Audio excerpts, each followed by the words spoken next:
कर्नाटक के मुख्यमंत्री सिद्धरामैया ने बेलगावी में एक रैली के दौरान असिस्टेंट सुप्रीडेंट ऑफ पुलिस को थप्पड़ मारने की कोशिश की। दरअसल सिद्धरामैया जैसे ही भाषण देने के लिए उठे, भीड़ में मौजूद कुछ भाजपा कार्यकर्ता नारेबाजी करने लगे।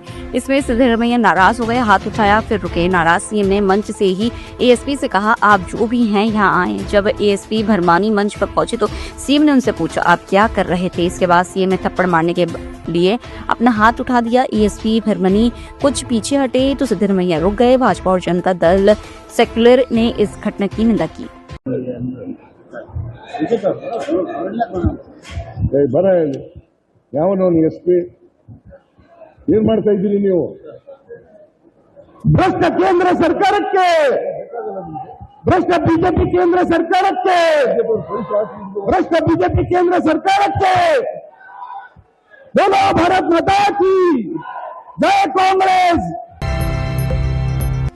कांग्रेस अध्यक्ष मल्लिकार्जुन खड़गे ने मंगलवार को प्रधानमंत्री नरेंद्र मोदी को एक पत्र लिखा। उन्होंने संसद के दोनों सदनों में विशेष सत्र बुलाने की मांग की है। खड़गे ने कहा कि विशेष सत्र में पहलगाम आतंकी हमले पर चर्चा की जाए। उधर पाकिस्तानी रक्षा मंत्री ख्वाजा आसिफ ने कहा कि पहलगाम अटैक के बाद भारत कभी भी सैन्य कार्रवाई कर सकता है। उन्होंने एजेंसी रॉयटर्स से सोमवार रात कहा कि पाकिस्तानी सेना पूरी तरह तैयार है।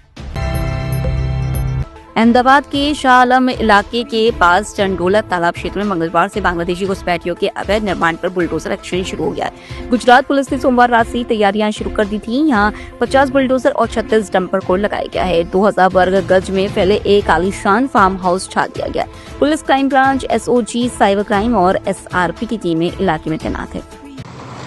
ये जैसा कि आप जानते हैं, आसपास चंडोला तालाब है और इस पे पहले भी कामगिरी 2009 में की गई थी। फिर से इन लोगों ने गैर कायदेसर मिलकत स्थापित की है।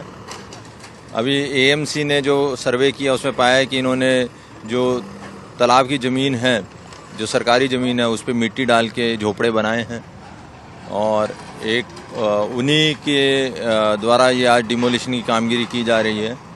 पुलिस, ताकि जान हानि ना हो और कोई लॉ एंड ऑर्डर स्थिति ना उत्पन्न हो, उसको ध्यान में लेके पुलिस बंदोबस्त रखा गया।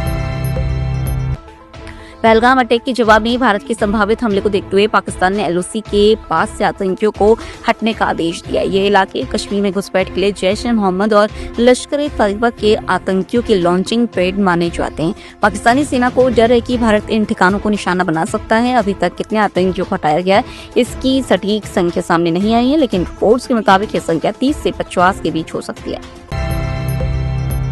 मेडिकल वीजा पर भारत आए पाकिस्तानी नागरिकों के लिए वापस लौटने का आज आखिरी दिन है।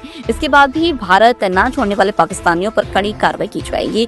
केंद्र सरकार के 27 अप्रैल के नोटिस के मुताबिक जो पाकिस्तानी तय डेडलाइन तक भारत नहीं छोड़ेंगे, उन्हें गिरफ्तार कर केस चलाया जाएगा।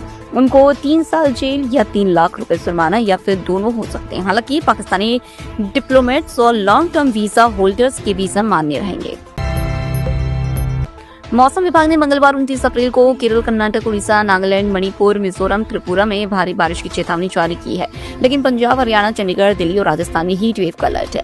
राजस्थान में केवल प्रतापगढ़ और हनुमानगढ़ को छोड़कर बाकी सभी शहरों में तापमान 40 डिग्री सेल्सियस हुआ। आज राजस्थान के 20 और यूपी के 32 जिलों में आज हीट वेव का अलर्ट जारी किया गया, जबकि मध्य प्रदेश, छत्तीसगढ़, उत्तर प्रदेश, उड़ीसा, झारखंड समेत पूर्वोत्तर के राज्यों में आंधी बारिश का अलर्ट है।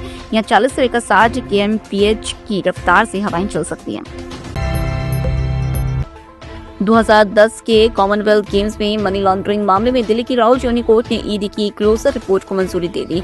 कोर्ट ने फैसला सुनाते हुए कहा, ईडी की जांच में मनी लॉन्ड्रिंग का कोई सबूत नहीं मिला, इसलिए इस मामले को और आगे बढ़ाने का कोई भी कारण नहीं है। राहुल जोनी कोर्ट के स्पेशल जज संजीव अग्रवाल ने कहा कि ईडी ने सीबीआई के भ्रष्टाचार वाले केस के आधार पर मनी लॉन्ड्रिंग की जांच शुरू की थी, लेकिन सीबीआई पहले ही भ्रष्टाचार के मामले में सभी आरोपियों को बरी कर चुकी है। साथ ही ईडी की जांच में भी अपराध का कोई सबूत नहीं मिला। कनाडा में सोमवार शाम से आम चुनाव के लिए वोटिंग लगभग पूरी हो गई है। शुरुआती नतीजों में पीएम मार्क कार्नी की लिबरल पार्टी की जीत लगभग तय हो गई है। कनाडा के नेशनल ब्रॉडकास्टर सीबीसी के मुताबिक लिबरल पार्टी को पर्याप्त सीटें मिलने की संभावना है। हालांकि पार्टी 172 सीटों का बहुमत हासिल कर सकेगी या नहीं, ये अभी नहीं कहा जा सकता। ये चुनाव ऐसे वक्त पर हुए हैं जब कनाडा अपने पड़ोसी अमेरिका के साथ टैरिफ वॉर में उलझा हुआ है। इस चुनाव का आधिकारिक रिजल्ट 30 अप्रैल या 1 मई को आएगा।